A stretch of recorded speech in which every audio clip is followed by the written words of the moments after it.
EdTech has seen massive growth in the past few years, more so than we've seen in any other years prior. But what does this mean, and what are we seeing from these companies who are continuously buying up other companies?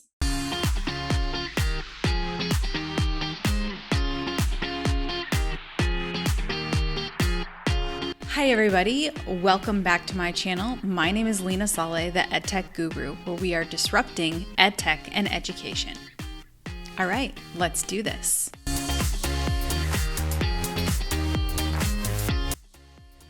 In previous videos, I've discussed the EdTech buying power that's been happening over the last few years and how we've seen an exponential rate of growth, and there isn't any slowdown in the future. That's because the drive for more personalized learning, to ease up teachers' responsibility, and to also create more engaged learners throughout the process. Today, I want to talk about BYJU, BYJU, and what they've been able to accomplish in the last few years. BYJU's learning app recently acquired Tinker for quite a hefty amount of money. But what does that really mean, and what were they able to accomplish? Well, BYJU also owns White Hat Jr. White Hat Jr. made quite a run over the pandemic with offering online coding classes. They are based in India. India overall has quite a lot of low socioeconomic. It's not really known as a very wealthy country. Now, overall, there's a lot of wealth that comes from it. There is a lot of people, and a lot of the people live quite impoverished lifestyles. So the fact that White Hat Jr. they were able to be so aggressive over the pandemic, and these families were working very, very hard to be able to provide greater learning for their students. Now, what's unique about BYJU is that BYJU has recently launched or announced its launch of an innovation hub, and they're going to base their innovation hub in the United Kingdom, in addition to the United Kingdom, the US, and India. The vision of this innovation hub is that they are going to propel and shape the future of education. They want to be able to incubate new cutting-edge technologies and be able to deliver those through the BYJU's ecosystem of their learning products. Now, this is really in line with what they practice, what they preach. They really want to be a center of innovation and also have those powerful learning experiences through the use of cutting technology. So that makes sense, the acquisitions that they've been able to do over the past few years.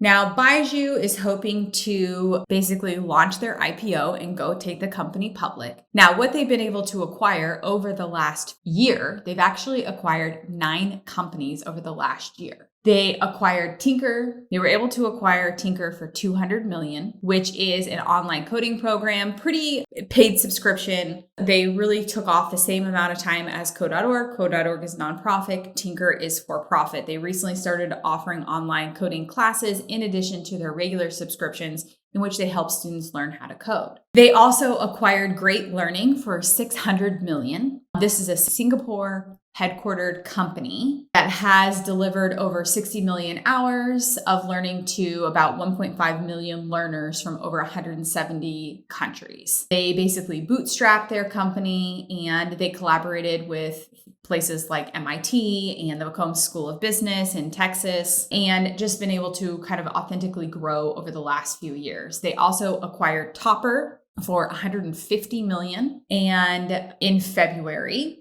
And Topper is based out of Mumbai. And Topper is an after-school learning app that provides learning courses and entrance exam tutoring. So really all online. So right in line with their vision point and what they're hoping to achieve. In addition to that, they also acquired Epic for $500 million. It's a US-based digital reading platform really catered to kids age 12 and under. So that helped BYJU to acquire their footprint within the United States. With that, they had 2 million teachers and 50 million kids. So quite a lot of user base. What's really unique about BYJU is that they're able to be very aggressive with what they're doing. They were able to expand across India. Then they went to Singapore and the UK with their acquisition of a UK-based company. Then they bought a US-based company. Then they also bought a Cash, which is an educational service company for right around $1 billion or so.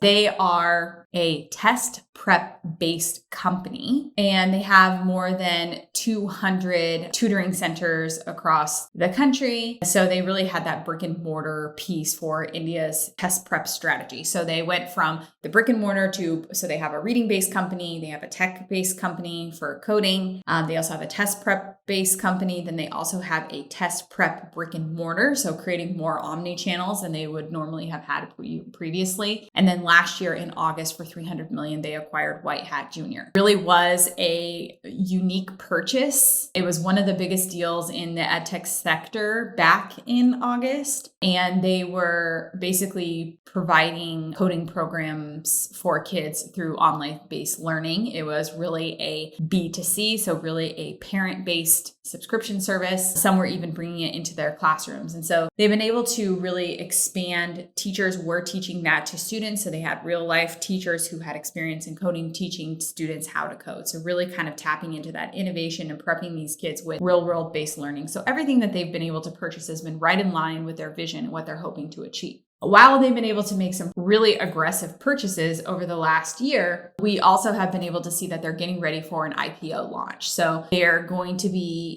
basically listing it on the US stock market and just being able to kind of make some more profit margin that way. BYJU's founder was recently also featured in Forbes. Basically, since January, this is what's been so aggressive about their approach is they were able to basically acquire and kind of expand $2.4 billion. What's going to be really unique about this opportunity, though, is that instead of just buying up companies, there's actually a vision to start actually like what WeWork and companies like Capital Factory are kind of doing, where they kind of have these innovation hubs with mentors and really trying to create products like they are doing at MIT. UT has a few of these as well. So just really trying to create innovation in new ways. So it's really interesting to see that they've been able to buy really a lot of these bootstrap-based companies who have been able to go from the ground up. Also, how they run is that every single company, although they're under the umbrella of BYJU, each of these companies continue to run independently, just with basically a bigger financial gain, not really having to worry about continuously raising funds of money. While Tinker had raised a ton of funding recently, we see that a lot from a lot of these companies, but now that they've made this acquisition, they've been able to grow quite regularly. So what does that really mean for what BYJU will do?